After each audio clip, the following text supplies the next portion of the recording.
Good evening, नमस्कार। बहुत जानदार, बहुत शानदार तरीके से आज आपको मैं एक संख्या 8 से आपके इस तरीके के कई प्रश्नों का उत्तर निकालना सिखाऊंगा। पहले आप जरा जल्दी से देख लीजिए कि इस प्रश्न का उत्तर क्या है। जो बच्चा पढ़ा हुआ है वो इस क्वेश्चन का आंसर बहुत आसानी से दे देगा। जो बच्चा पढ़ा हुआ है वो आसानी से दे देगा कि इसका आंसर क्या होगा। भाई इसका आंसर होगा 44। इसका आंसर क्या होगा? आंसर होगा इसका 44। क्या आंसर होगा? 44। अब बात तो ये समझ में आ गई कि सर इसका आंसर 44 है। अब कैसे ये आपने निकाला होगा? 1 2 3 4 गुणे 8, 1 2 3 4 गुणे 4, 1 2 3 4 गुणे 2, इस तरीके से करके आंसर निकालेंगे। लेकिन मैं आपको बता दूं कि ऐसे सभी प्रश्नों पर आप चाहो तो एक साथ वार कर सकते हो, एक साथ वार कर सकते हो। और वो वार आपका कैसा होगा? बहुत साधारण सा टिक है बच्चे। बस एक चीज याद रखना, एक चीज याद रखना कि आपको बस जो संख्या लिखी हो, जो संख्या लिखी हो उस पर दो चीजों का प्रहार करना है। जैसे मान लो यहां पर दो संख्या मुझे लिखना है, दो संख्या लिखना है, तो जब भी आपके सामने ऐसा प्रश्न आएगा ना, जब भी ऐसा प्रश्न आएगा, आप हमेशा उसके इकाई वाली संख्या पे 8 लिख देना। इकाई वाली संख्या पे क्या लिख देना? 8 लिख देना। इकाई वाली संख्या पे क्या लिख देना? 8 लिख देना। और उसके बाद यहां पर जितने वर्ग मिल रहे होंगे उसमें से एक संख्या घटा कर लिख देना। जितने वर्ग मिल रहे होंगे उसमें से एक संख्या घटा कर लिख देना। देखो भाई, सिंपल सी बात है। अगर मुझसे इसमें कोई क्वेश्चन का आंसर पूछेगा तो जनरली बच्चा क्या करता है? वो करता है 1 2 3 4, 1 2 3 4 और 4 को करता है 2 से गुणा और फिर लिखता है 8। और मैंने क्या बताया? जब ऐसे प्रश्न आपके सामने आएंगे तो सिर्फ एक 8 का प्रयोग करके आप कितने क्वेश्चन का आंसर निकालोगे? जरा ध्यान से देखो।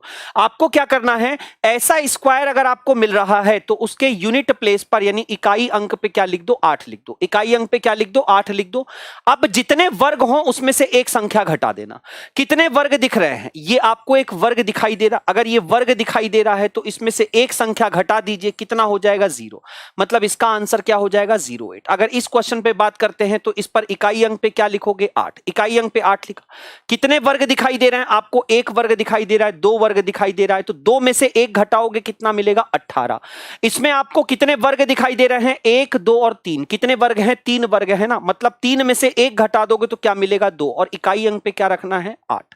उसके बाद इसमें देखो, इसमें आपको इकाई अंक पे क्या रखना है? 8। कितने वर्ग हैं? 1 2 3 4। बाहरी वर्ग को गिनिएगा, सिर्फ इस वर्ग की बात कर रहा हूं। बाहरी वर्ग को गिनिएगा और 1 2 3 4, 4 में से एक गया, बचा 3। तो इसका आंसर हो जाएगा 8, इसका 18, इसका 28 और इसका 38। अब जब आप इसके पहले वाले क्वेश्चन पे चलोगे, इसके पहले वाले क्वेश्चन पे चलोगे तो देखो कितना साधारण सा आंसर मैं आपको निकालना सिखा रहा हूं। कितना साधारण सा आंसर, कोई 1 2 3 4 करने की जरूरत नहीं है। सीधा सा ये बात आपने लिया, सीधा सा ये बात आपने लिया और लिखा कितना? 18। कितना लिखा? 18।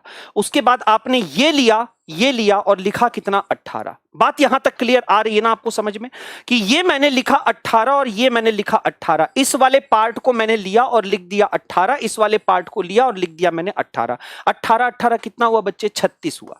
अब एक बड़ा वाला अगर लोगे, बड़ा वाला अगर लोगे तो वो भी स्क्वायर है ना, उसमें कितना आएगा? 8 जोड़ दो, कितना मिला? 44। कितना मिला? 44। बहुत ध्यान से सुनिएगा, आपको एक चीज और बता देता हूं, बहुत ध्यान से सुनिएगा। अगर कभी भी इस आकृति के साथ अगर आपको एक और आकृति नीचे की तरफ आपके दाहिने हाथ पर जुड़ती हुई दिखाई दे तो याद रखिएगा, अगर ये आकृति अलग से जुड़ती है, ये आकृति अलग से जुड़ती है तो इससे 11 त्रिभुज मिलते हैं। कितने त्रिभुज मिलते हैं? 11 त्रिभुज मिलते हैं। टॉपिक आपका ट्रायंगल्स काउंटिंग है। बहुत बच्चे परेशान होते हैं इसके क्वेश्चन को सॉल्व करने के लिए, इसलिए आपके सामने एक जहर वाला ट्रिक लेकर आया हूं जिसको लगाओ और क्वेश्चन लेते जाओ। एक लगा हुआ है ना, एक अगर लगा हुआ है तो सीधी सी बात है, इस पे कितने हो गए भाई? 18 हो गए। इस पे 18 हो गए और इसमें से कितने मिलेंगे? 11 मिलेंगे। तो 18 और 11 कितने हो जाएंगे? 29 हो जाएंगे।